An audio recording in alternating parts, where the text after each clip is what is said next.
Sekarang kalau masuknya saja menjadi polisi, tidak dengan cara yang diridhoi Allah, masuknya nyogok. Bukan hanya di kepolisian, di kedokteran juga sama. Di tempat-tempat yang jadi pegawai negeri juga sama. Kira-kira kalau awal dia melangkahkan kaki untuk menjadi abdi negara dengan berkhianat kepada negara, mungkinkah dia menjaga amanah? Alhamdulillah kini makin banyak polisi yang mengenal dakwah salaf, dakwah yang murni, ibadah yang sesuai tuntunan Nabi, bukan sesuai hawa nafsu belaka. Makin banyak sekarang kita lihat Ustadz manhaj salaf yang diundang oleh pemerintahan, terutama kepolisian. Ini menunjukkan bahwa manhaj salaf ini bisa diterima di negara ini.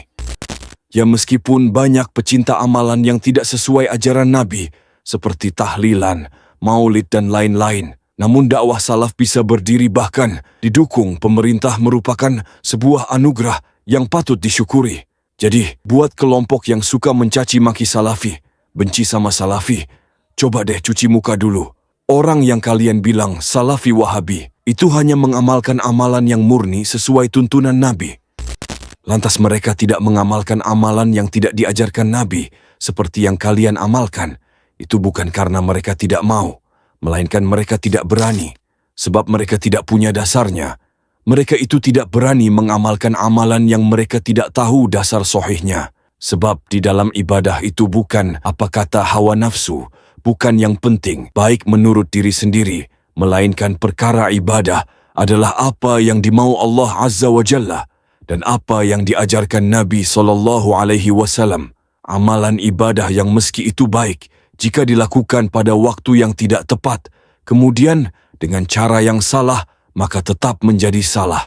Intinya, salafi itu tidak keras, tidak anarkis, tidak juga suka mengkafirkan orang, seperti yang dipersepsikan ahlul bid'ah. Makanya fakta berbicara bahwa salafi dapat diterima pemerintah, bahkan kepolisian. Berikut ini cuplikan dakwah Ustadz Salafi di kepolisian. Assalamualaikum warahmatullahi wabarakatuh. Waalaikumsalam warahmatullahi wabarakatuh. Masya Allah, Ana baru sekarang dapat jawaban salam yang semangat kayak gini ya, padahal ini waktunya orang ngantuk sekarang ini. Allah mengatakan, وَمَا خَلَقْتُ الْجِنَّ وَالْإِنْسِ إِلَّا لِيَعْبُدُونِ.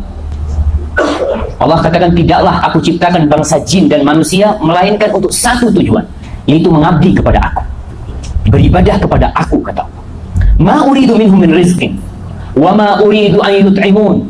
Kata Allah, aku tidak minta dari mereka rizki. Allah tidak menuntut kita bekerja dari pagi sampai siang untuk menghasilkan harta kemudian diberikan kepada Allah. Allah nggak butuh, dan Allah tidak butuh mati. Sejatinya yang ngasih rizki itu Allah, yang menyebabkan kita bisa berjalan di muka bumi ini, yang membuat jantung kita bisa berdetak, memompa darah ke seluruh tubuh, itu Allah yang bikin. Yang menyebabkan anak-anak kita bisa lahir selamat, menghirup udara segar, itu Allah yang bikin. Dan semua yang ada di muka bumi. Wa ma min dabbatin fil ardi illa 'ala Allahi rizquha. Tidak ada satupun yang melata di muka bumi ini melainkan Allah yang nanggung rezekinya. Innallaha huwar razzaq dzul quwwatil matin. Allah itu Maha pemberi rezeki, dan Dia Maha kuat dan perkasa. Seperti apa kekuatan yang kita miliki? Allah jamaah, wa khuliqal insanu dha'ifa. Manusia itu diciptakan lemah sekali, walaupun Bapak polisi. Kira-kira kalau ada seorang jenderal di kepolisian sakit gigi, minta tolong sama siapa? Datang ke dokter gigi, dokternya kurus, minta tolong sama dia. Ini menandakan kalau kita lemah.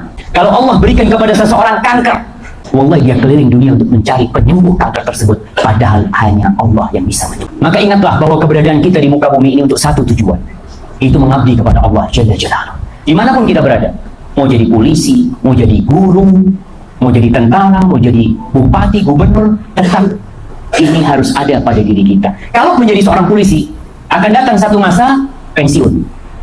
Akan datang satu masa, mau tidak mau. Yang awalnya dihormatin orang, turun dari mobil mungkin dibukakan pintunya, ingat akan ada satu masa orang tidak menoleh lagi kepada. Dan yang lebih parah lagi, orang-orang akan menginjak tubuhmu. Ketika ajal datang menjemput dia, itu digotong, dimasukkan ke tanah. Anak buah mungkin yang selama ini menghargai, dia turun untuk menginjak-injak agar tidak ada satupun rongga udara buat dia di jalan. Sadarlah jemaah, kalau kita adalah abdinya Allah. Sekarang gimana Ustaz? Kita jadi abdinya Allah dan jadi abdi negara. Antum bergabung dengan kepolisian, yang mana menjadi polisi itu harus siap ditempatkan di mana saja. Ini yang baru-baru ini baru lulus, Masya Allah. Oh, masih dititipkan. Mau dititipkan di tengah hutan. Siap, bayangkan. Betul, siap mereka. Mereka dididik untuk siap. Tapi kalau azan dikumandangkan, siap nggak ke masjid? Masya Allah. Nih, mereka memang dididik untuk siap melakukan apa saja apabila ada tugas dari atas. Bagaimana kalau yang memberikan tugas itu pencipta langit dan bumi? Bagaimana apabila yang memberikan tugas itu adalah yang memberikan rizki kepada ikan-ikan di lautan, yang membuat burung terbang dan tidak jatuh? Allah.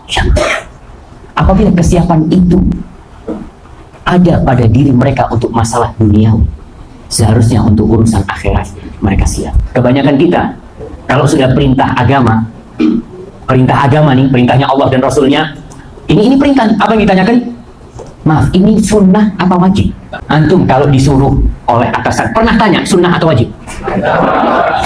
Ada yang katanya, Afwan, Pak Kapolres, ini sunnah apa wajib? Nggak, digampang sama Kapolres. Kenapa beraninya hanya kepada manusia, tapi sama Allah kadang-kala dia tak kalah. Ini modal utama Allah ketika menyebutkan tentang orang-orang yang beriman. Anda yakin jemaah, kalau Bapak polisi, umat Islam di Indonesia itu menjalankan agamanya dengan benar, aman NKRI ini. Karena yang merusak NKRI sendiri itu ya kita sendiri sih. Yang membuat negeri kita ini terus utang, banyak yang korupsi. Yang koruptor siapa? Ya Muslim juga. Di penjara Majalengka ini, persentase yang di penjara Muslim lebih banyak apa enggak? Rata-rata Muslim. Karena mereka tidak menjalankan agamanya dengan benar. Ketika mereka beragama dengan benar, insya Allah polisi bisa tidur di rumah, menikmati. Kenapa? Alhamdulillah mereka sudah takut sama Allah Ustaz. Tapi memang kata Umar bin Khattab, Innallaha yaza' bisultan ma la yaza' bil Qur'an.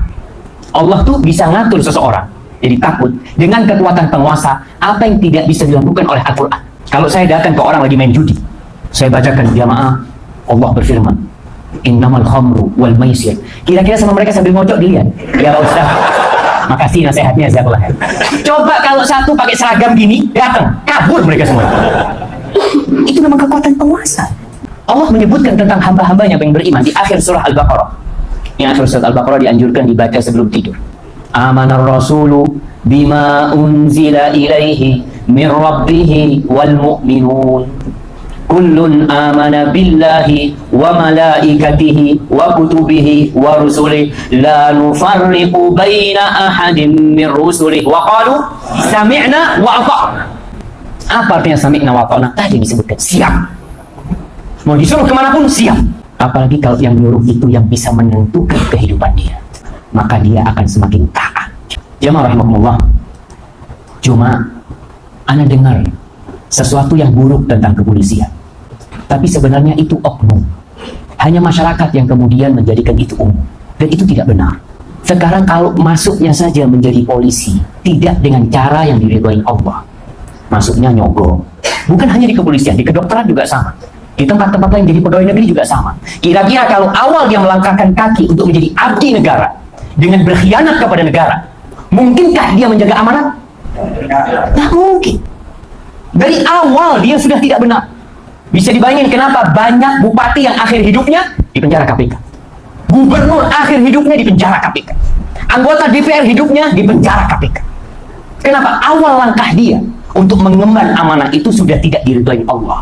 Berarti niatnya sudah tidak benar. Menjadi polisi itu resikonya besar. Maka niatkan menjadi hamba Allah di jajaran kepolisian. Tunjukkan kalau Anda muslim. Jangan sampai polisi muslim mencoreng nama Islam itu sendiri, mengatakan mosok kayak ini di orang Islam. Gara-gara seorang yang beragama muslim, beragama Islam, tapi tidak menjalankan perintah Allah dan Rasulnya. Gimana nih? Masihkah kalian bilang Salafi Wahabi sesat? Kalau sesat, kenapa terus diundang polisi?